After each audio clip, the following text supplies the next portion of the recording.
Sister demanded half my salary for being older. I recorded it and played it at Thanksgiving.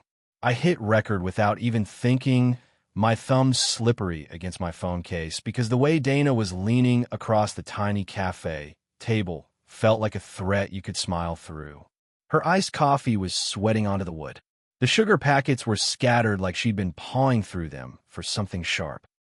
"Don't look at me like that," she said, voice low and tight, like I was the one being unreasonable. Her knee bounced under the table hard enough to rattle mine. "It's simple math. You wouldn't even have a career if I hadn't been the one raising you when Mom and Dad were a mess. So yeah, half your salary.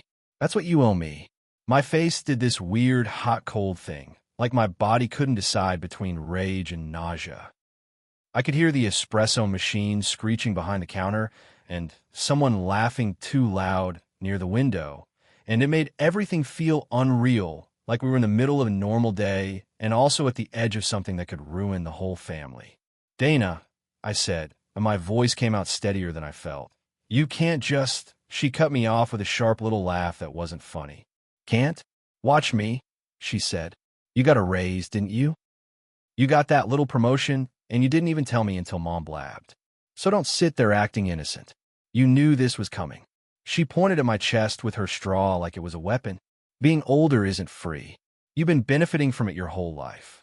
It started on a Tuesday night in late October, the kind of night where the air smells like wet leaves, and everyone's already talking about Thanksgiving like it's a legal obligation.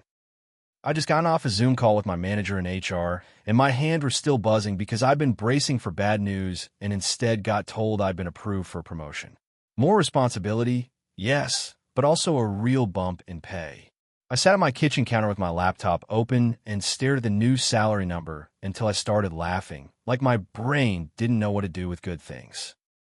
I texted my mom first because I'm still that person who wants her to be proud, even though she usually responds to the thumbs up and then immediately asks if I'm eating enough. She called me 5 minutes later, voice bright and breathy, and she did say, "I'm proud of you, honey," and for a second it felt warm. Then she said, "Don't tell Dana yet," which is how I knew it wasn't going to be warm for long. Dana is my older sister by 4 years. That age gap might as well be 40 in the way she uses it. Growing up, she was the loud one, the one who talked back, the one who could cry on command and make adults feel guilty. I was the quiet one who learned early that the fastest way to survive in our house was to be easy. My parents weren't monsters, but they were young and broke and stressed, and the kind of people who treated emotions like a leak you mop up quickly. My dad worked double shifts when he could. My mom juggled jobs and depression, and a lot of "we'll be fine" that never sounded fine. Dana absolutely did take care of me sometimes. She made me ramen. She walked me home from school. She sat with me when my dad and mom fought in the kitchen and the whole house felt like a hell breath. She also used it against me in real time. "You owe me, you be lost without me. I'm the only one who actually cares," even when we were kids.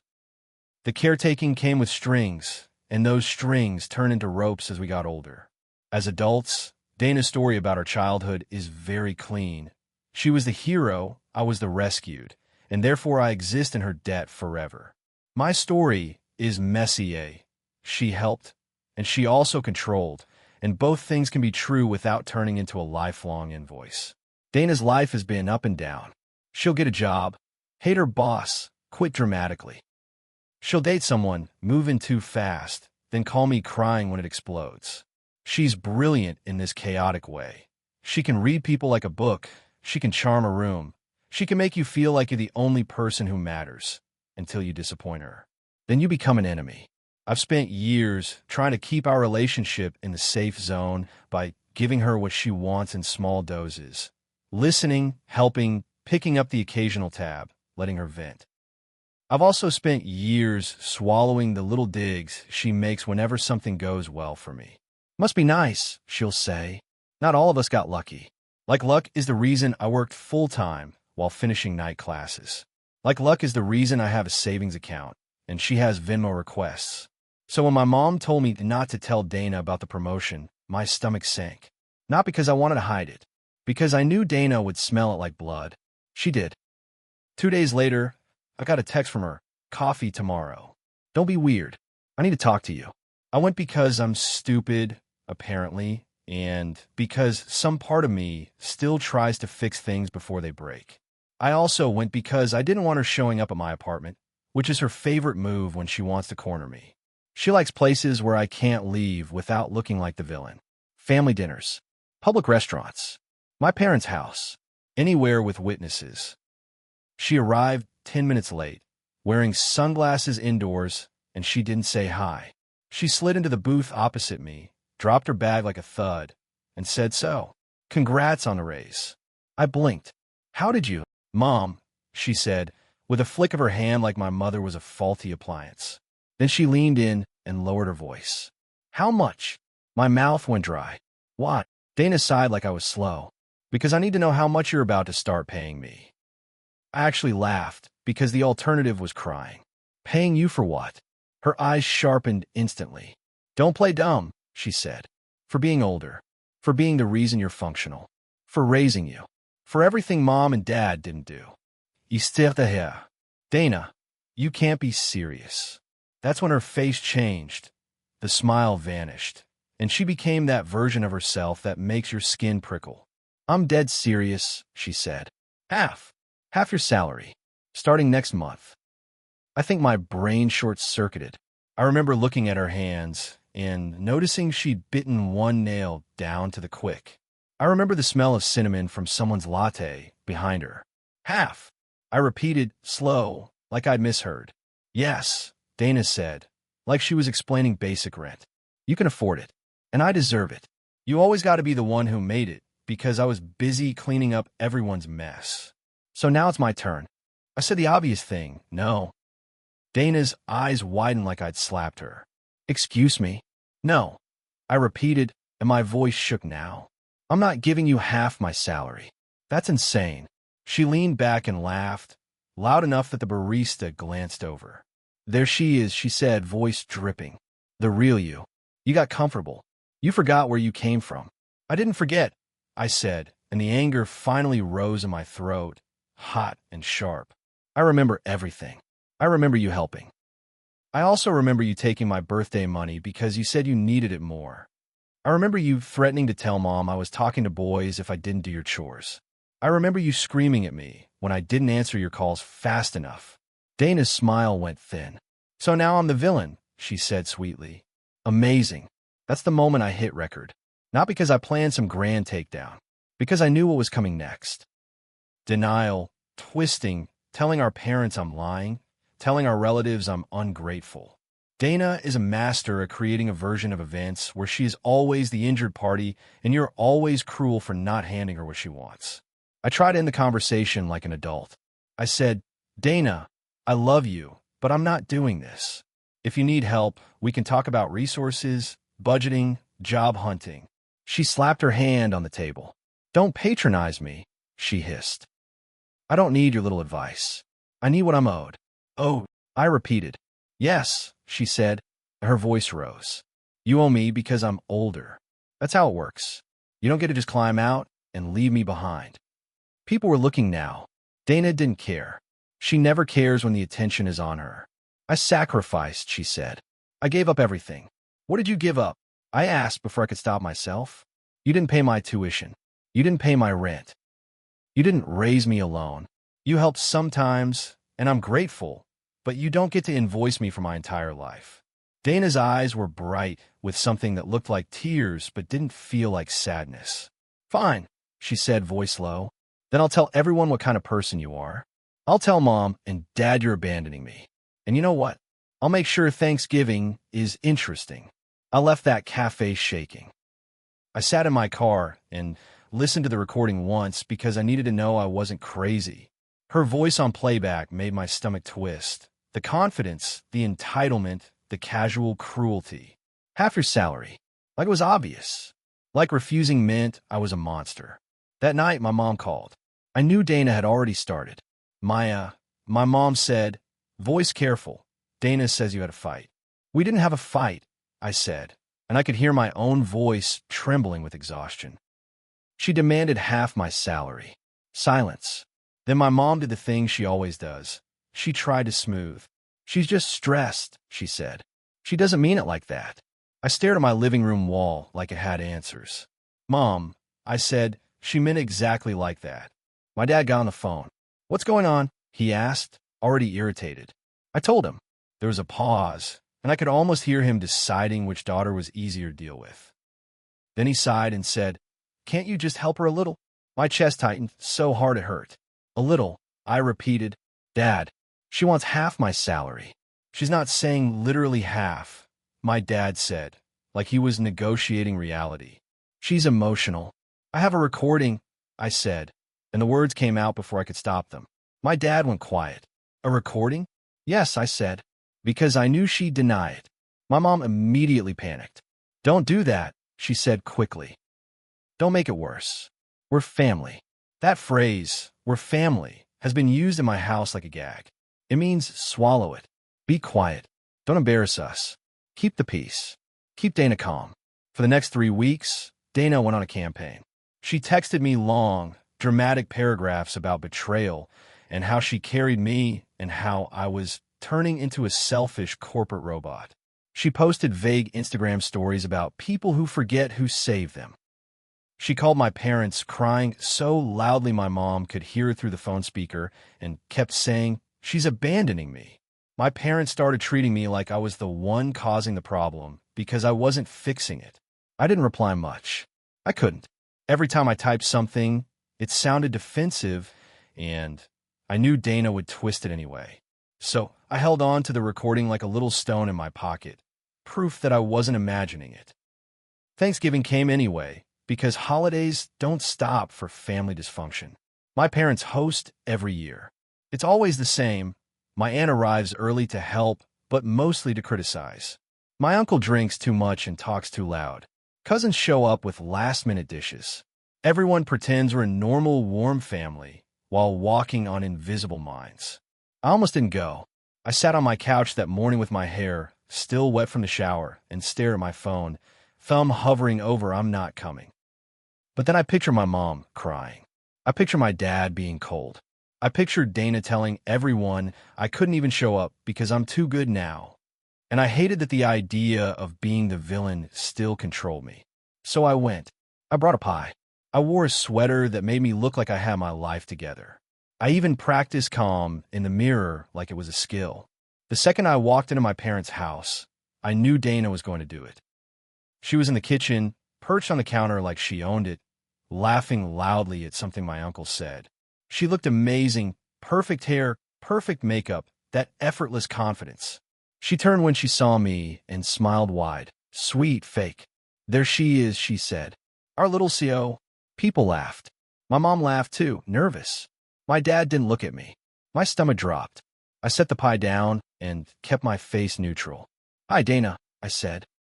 She leaned in like she was hugging me and whispered in my ear, Don't embarrass yourself today. Her breath smelled like peppermint gum and something sour underneath. Dinner started. Plates clinked. Football murmured in the living room. My aunt asked me about work in that tone that's halfway curiosity, halfway interrogation. I answered politely. I kept my hands steady around my glass. I tried to keep my world small. Dana didn't.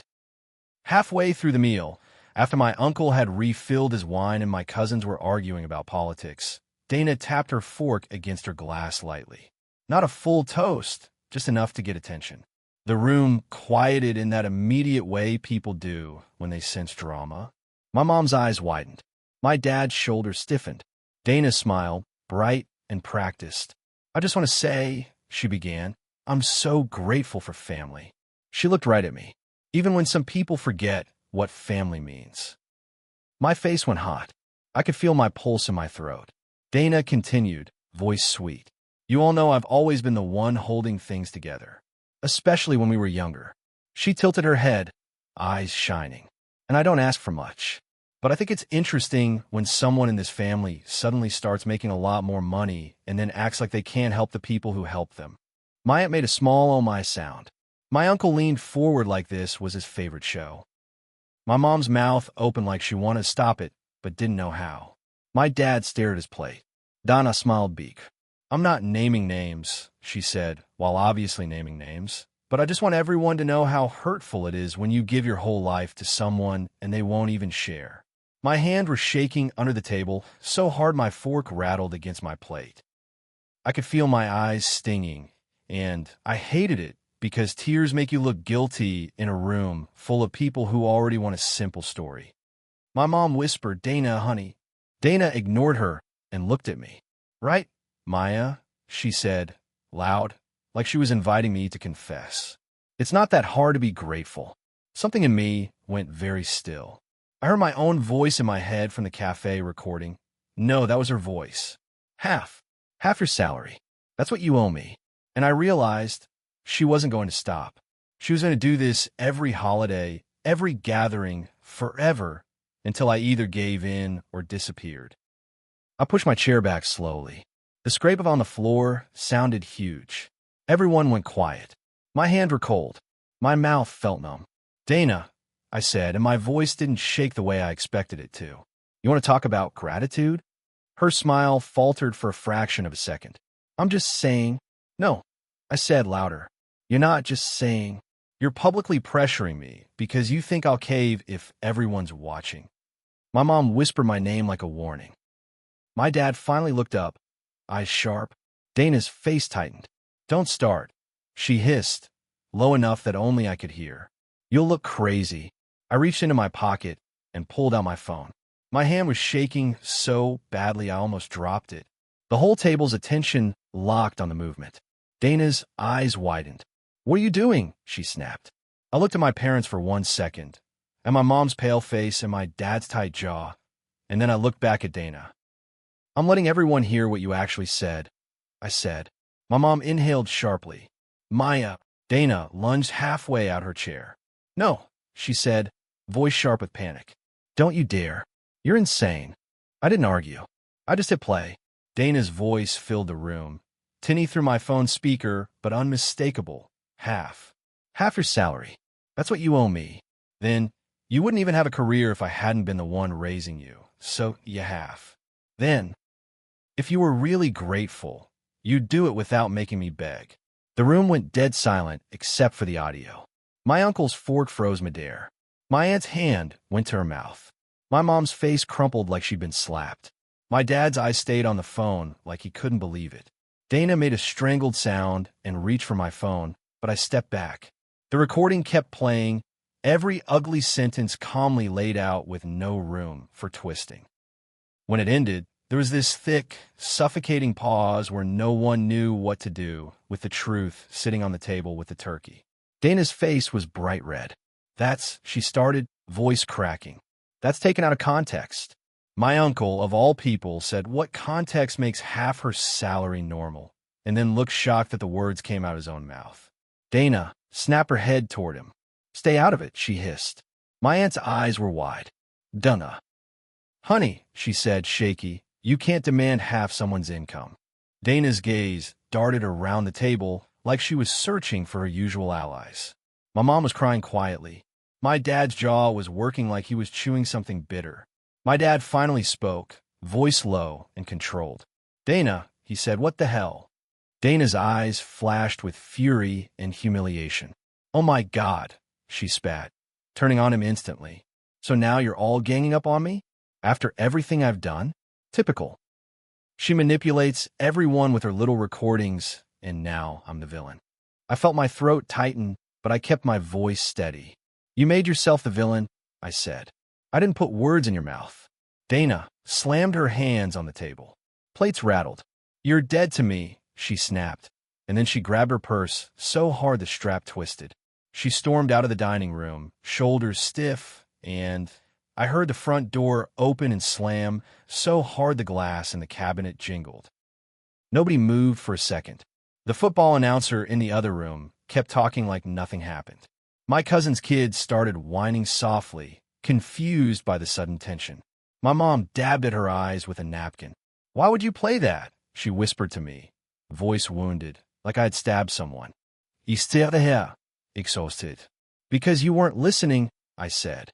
"None of you were listening." My dad pushed his chair back and stood up, face flushed. "This is unbelievable," he muttered, not at me, at the situation, at himself, at the years of letting Dana's drama steer the family. He walked out into the hallway, probably to go after her because that's what he always does, chase the loudest fire. My aunt reached across the table and touched my hand lightly. "I'm sorry," she said, and she looked genuinely shaken. I didn't realize she was that intense about it. I wanted to laugh, but it came out like a breath. "That's the problem," I said. "She's always intense, and everyone always asks me to be less." Dinner kind of limped on after that. People tried. My uncle made a joke that died immediately. Someone passed the mashed potatoes like it could fix what happened. I ate a few bites because my body needed something, even though my stomach felt like it was full of rocks. My dad came back 20 minutes later, face hard. He didn't sit down. He just said, "She left. She's at her apartment." Then he looked at me like he didn't know who I was anymore. "You shouldn't have done that," he said. I stared at him. "So you wanted her to humiliate me, and I just take it?" I asked, and my voice finally cracked. My dad's face flickered, guilt, anger, confusion. "You know how she is," he said automatically, like it was a reflex. And something in me snapped, not loud, but final. "I'm done with that sentence," I said. "I know how she is. I also know how you are, and Mom, and me. And I'm done being the one who has to absorb it, so everyone else can pretend we're fine." My mom made a small sound like she was going to argue, then stopped because she didn't have a counter that didn't sound like enabling. After Thanksgiving, the fallout was exactly what you'd expect. Dana blocked me on everything, then unblocked me 2 days later to send a long message about betrayal and privacy and how I ruined the holiday.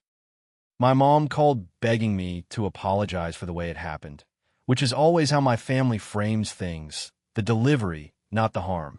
My dad didn't call for a week, which is his punishment style. And then, quietly, something else happened. My mom started asking Dana harder questions. Not in a confrontational way. My mom doesn't do confrontation, but in that persistent mom way that's impossible to dodge. "What are you going to do for work? How are you paying rent? Why are you asking your sister for money?" Dana didn't like it. She tried to pivot into tears and victimhood, but the recording had done its job. It made it impossible to pretend her demand was just hurt feelings. It was a plan. My dad too shifted. He didn't suddenly become emotionally evolved, but he stopped telling me to just give her something every time Dana melted down. He stopped calling it help when it was actually surrender.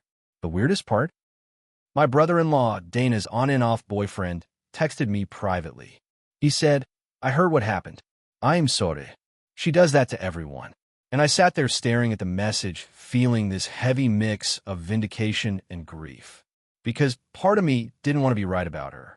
Part of me wanted her to be okay. I still feel guilty sometimes.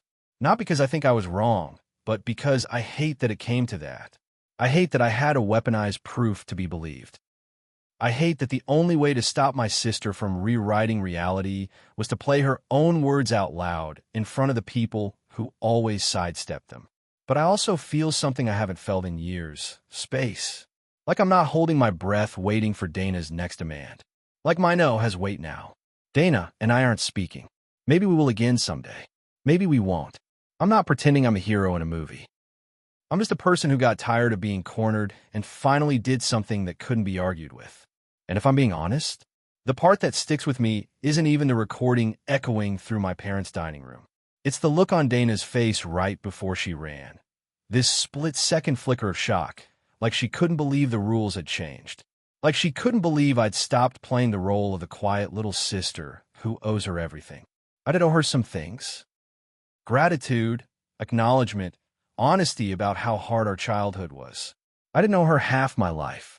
So yeah, I recorded it, and I played it at Thanksgiving, because I wasn't going to let her make me the villain for saying no to a demand that was never reasonable in the first place.